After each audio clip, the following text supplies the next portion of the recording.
Zed akan mengulang lagi pembahasan Ning chapter 5, collecting quantitative data. Yang mungkin tadi karena tidak begitu jelas ya dia menjelaskan, jadi supaya lebih jelas saja dia akan ulang lagi.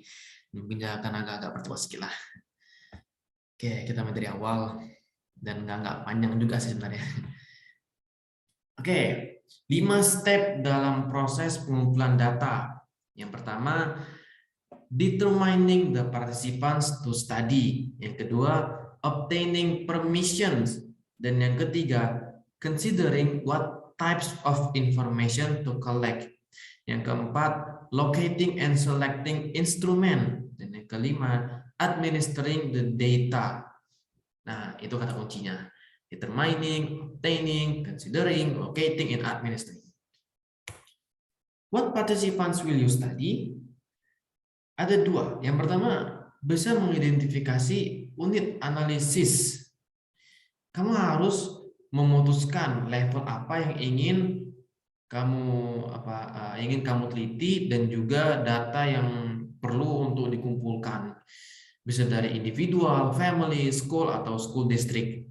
Yang kedua, kamu bisa menspesifikasi populasi dan juga sampelnya. Pilihlah individual atau sekolah gitu yang sekiranya mewakili seluruh grup daripada individual yang lain dan juga sekolah-sekolah yang lain gitu. Oke, berikutnya ini lebih ke ini contoh-contoh tipe dan juga definisi-definisi yang setidaknya kita harus tahu lah gitu kurang lebihnya. Yang pertama, representative refers to the selection of individuals from a sample of a population, enabling you to draw conclusions from the sample as a whole. Kemudian juga a population. Population is a group of individuals who have the same characteristic. Nah, ini sepertinya tak perlu di trans Indonesia lah, jadi kalau kau tidak paham lah ya. Yang berikutnya, a sample. Sample is a subgroup of the target population that the researcher plans to study for generalizing about the target population. Researchers employ either probability or non-probability sampling approaches. Nah, peneliti bisa menggunakan pendekatan sampling non-probability atau juga sampling probability.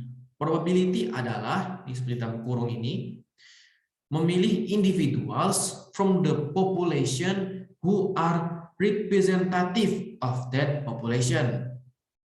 Nah, sedangkan non-probability adalah memilih individual karena they are available, convenient, and represent some characteristic the investigator seeks to study. Kita bisa lihat dulu tipe-tipe daripada probability sampling. Ada 4 tipe. Tipe yang pertama, simple random sampling. Maksudnya adalah memilih partisipan for the sample so that any individual has an equal probability of being selected from the population. Jadi kata kuncinya adalah equal. Yang kedua, tipe yang kedua, systematic sampling. Choose every individual or site in the population until you reach your desired sample size. Yang kedua ini, kita memilih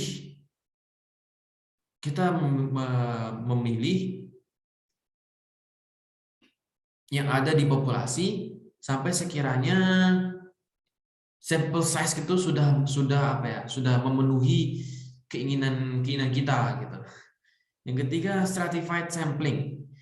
Divide atau stratify the population on some specific characteristic and then using simple random sampling, sample from each subgroup of the population. Untuk tipe yang ketiga ini, kita stratified sampling itu berarti membagi ya atau menstratify gitu ya. Membagi populasi menjadi beberapa spesifik karakteristik gitu, dan kemudian kita bisa menggunakan tipe yang pertama, simple random sampling. Nah, gitu. Kemudian tipe yang keempat ialah multi-stage cluster sampling. Choose a sample in 2 or more stages because either the researchers cannot easily identify the population or the population is extremely large. Extremely large.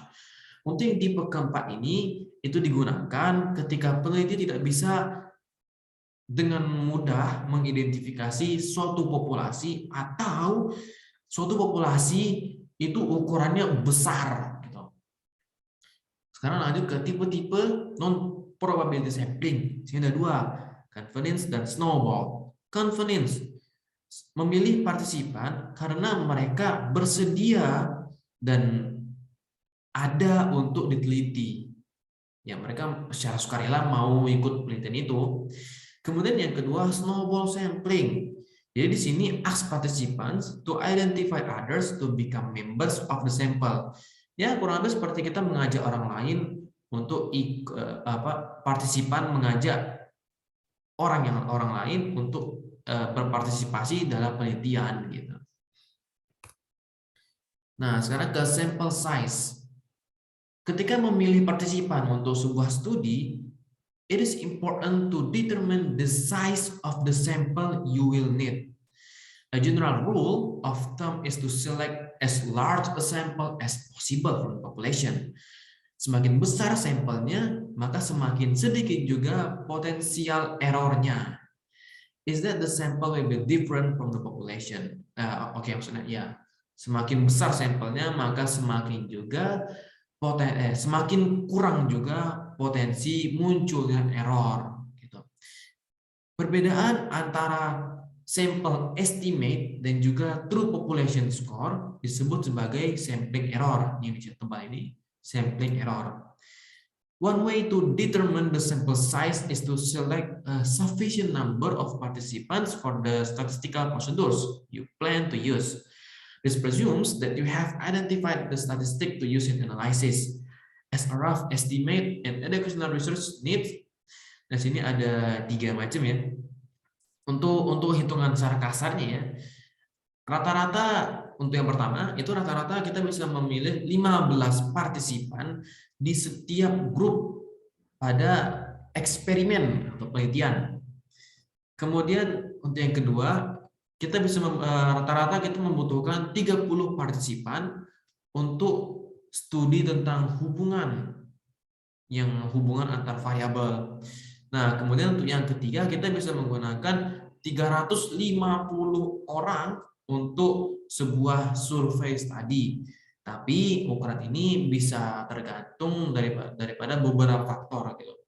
Ya walaupun di sini nggak ada dimasukkan ya kira-kira faktornya apa ya, tapi ya kita lanjut aja. Berikutnya sample size formulas. Sample size formulas provide the means for calculating the size of your sample based on several factors.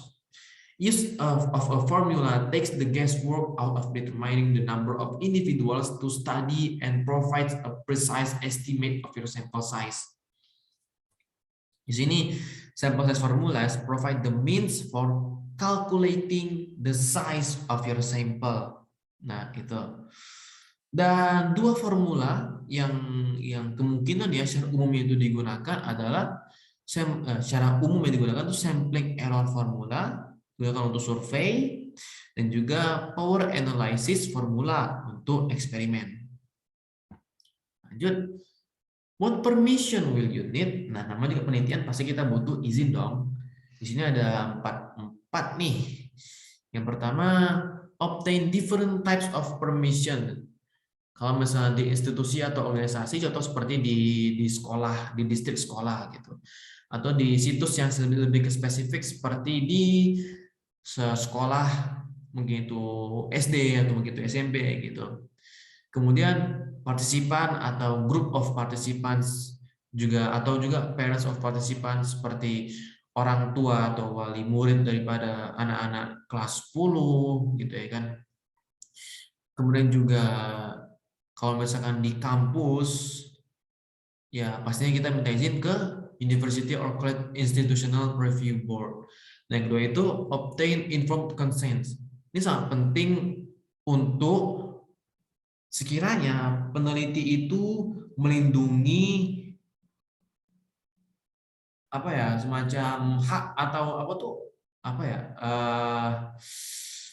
identitas atau privasi daripada partisipan gitu loh. Ya, dijaga kerahasiaan partisipan gitu. Yang ketiga, review board approval. An institutional review board is a committee made up of faculty members who review and approve research so that the research protects the rights of the participants. Di sini tujuan daripada review board approval ini adalah agar dalam penelitian itu peneliti melindungi hak-hak partisipan gitu. Jadi kan poin 2 itu kan privasi ya. Jadi kan, sedangkan poin ketiga ini melindungi hak-hak partisipan. Tuh haknya apa aja. Mungkin nanti kita mungkin nanti ada pembahasan lebih lanjut sepertinya. Dan kalau misalkan ingin tahu lebih jelasnya bisa dari internet atau mungkin yang ada di Mr. Taki gitu ya kan. Kira-kira hak-hak partisipan itu dalam penelitian itu apa aja sih gitu. Ini karena ada panjang banget jadi dia tak perlu bahas semuanya lah.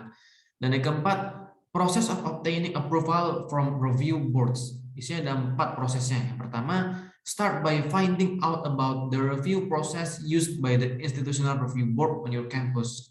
Yang kedua, determine what information the review board needs about your project.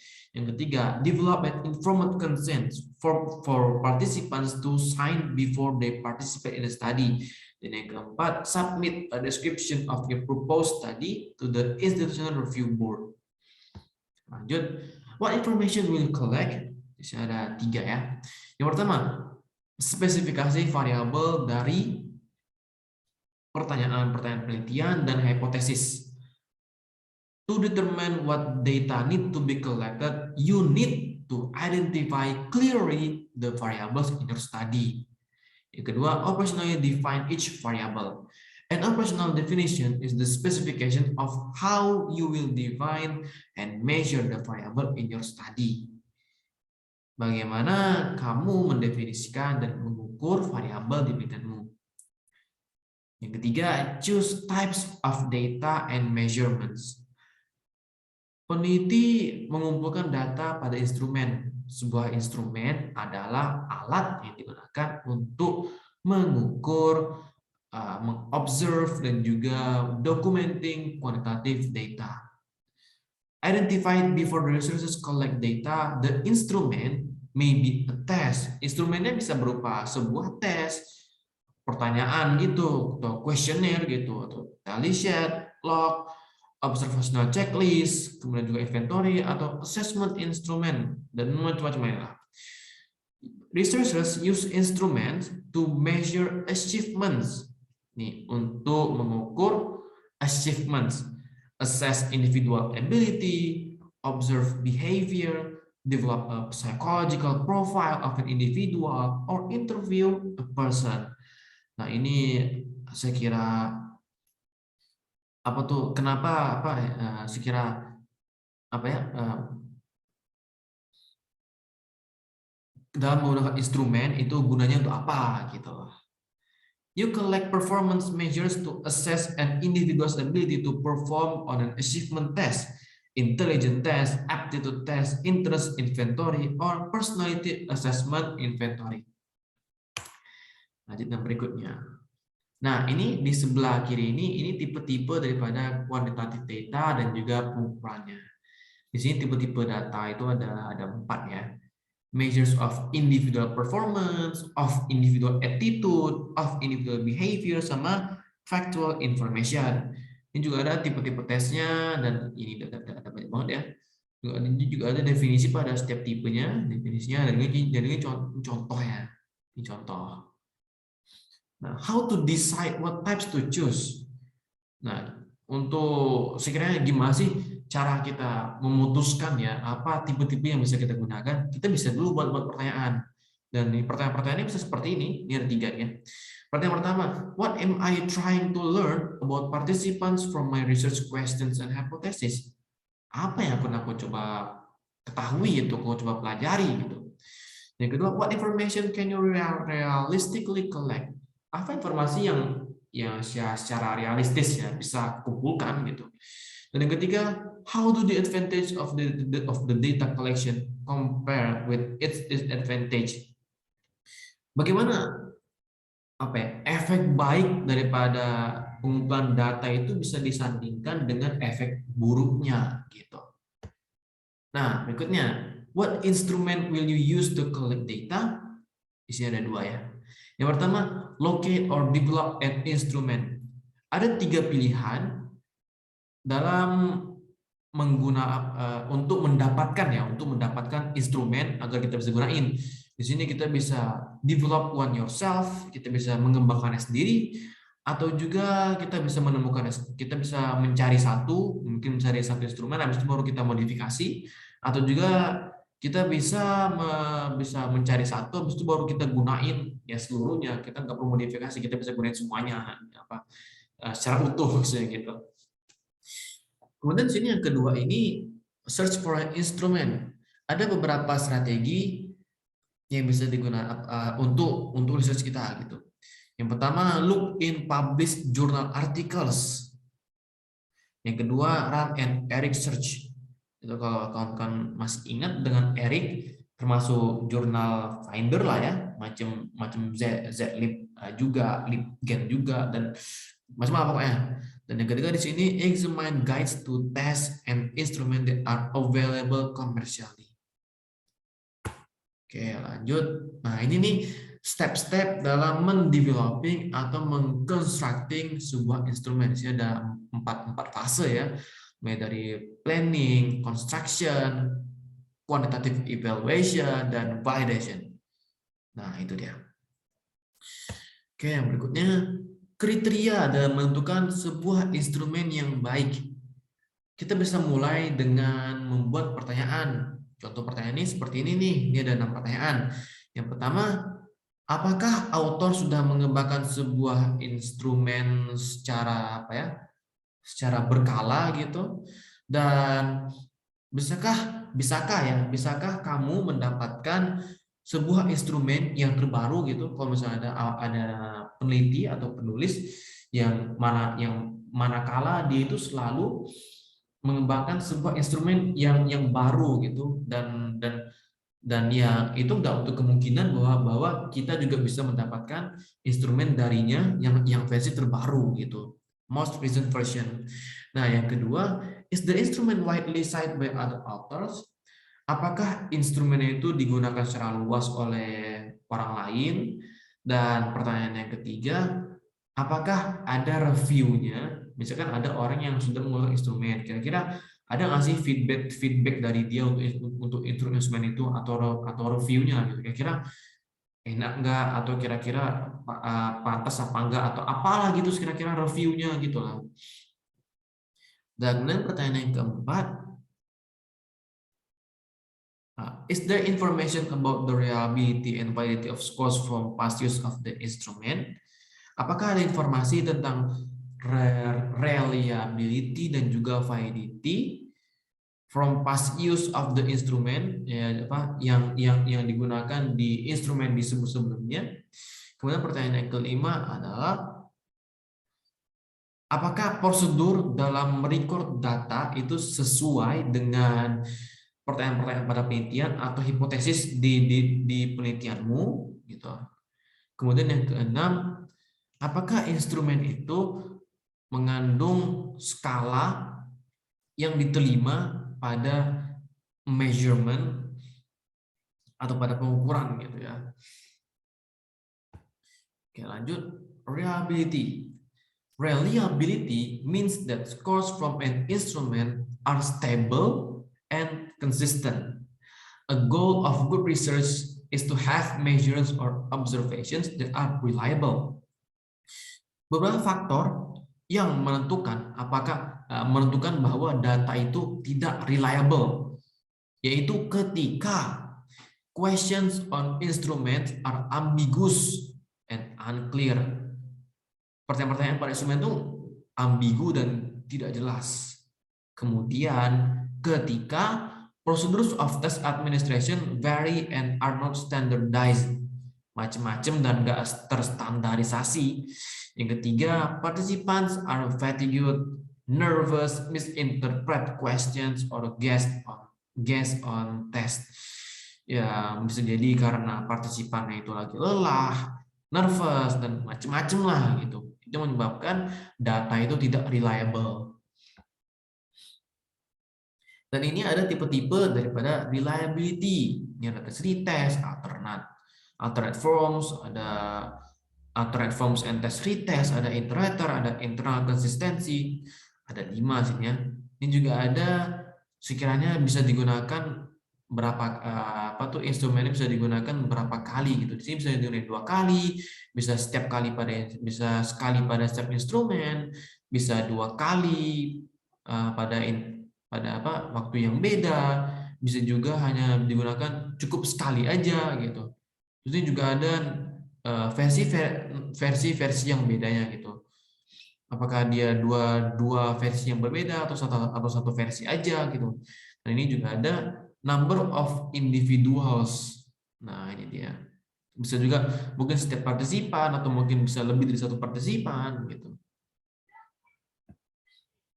Berikutnya validity. Validity is the development of sound evidence to demonstrate that the test interpretation matches its proposed use. As a researcher, here are the steps you will likely employ. Nah, ini ada step-step yang bisa kita gunakan ya. Yang pertama, mengidentifikasi sebuah instrumen yang bakal kita gunain.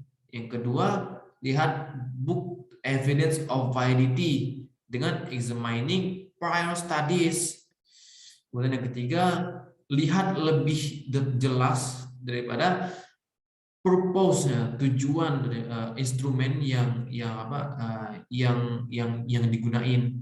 Kemudian yang keempat, lihat juga bagaimana peneliti menginterpretasi the scores in light of their intended use. Dan kalau misalnya para peneliti menggunakan instrumen gitu, itu bagaimana cara mereka menginterpretasinya. Dan yang kelima, dievaluasi apakah penulis atau peneliti itu memberikan bukti yang cukup atau bukti yang bagus gitu, that links their interpretation to their use, yang hubungan dari interpretasi mereka dengan yang mereka gunakan gitu. Di sini dia source of validity evidence and examples. Nah, sini validity evidence ini ada 5 ya.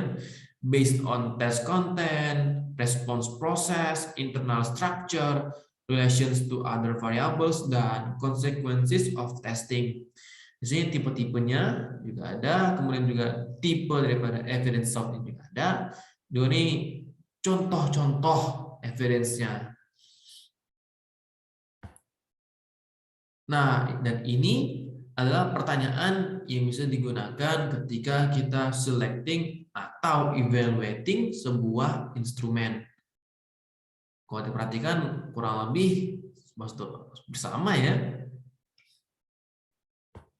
Oke, berikutnya. Nah, ini nih tipe-tipe skala yang biasa digunain di penelitian kuantitatif. Di sini ada 3 tipe skala, ada nominal scale, ada ordinal scale, dan ada quasi interval or ratio scale. Nah, ini adalah contoh-contoh daripada pertanyaan menggunakan skala-skala ini. Ini kurang lebih bisa dikatakan sebagai, kalau misalnya seperti ini ya, ini bisa termasuk kepada close-ended question. Pertanyaan yang mana dia tuh di awalnya itu tuh kosong atau garisnya itu mungkin titik-titik aja. Nah, baru di akhirnya itu biasanya baru ada beberapa kata seperti ini. Ini disebut close-ended. Ada yang open-ended questions, ada yang close-ended question, ada yang open close-ended question gitu kan ya. Ada yang bahkan semi juga gitu.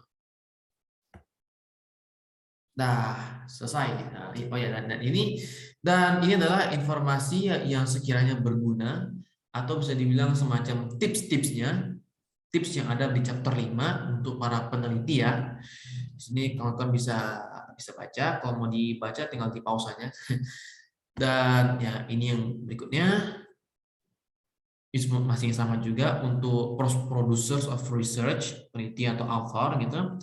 Dan yang ini informasi yang berguna sekiranya untuk para pembaca gitu. Dan sampai di sini saja pembahasan untuk chapter 5. Semoga bisa dipahami dan ya, selesai.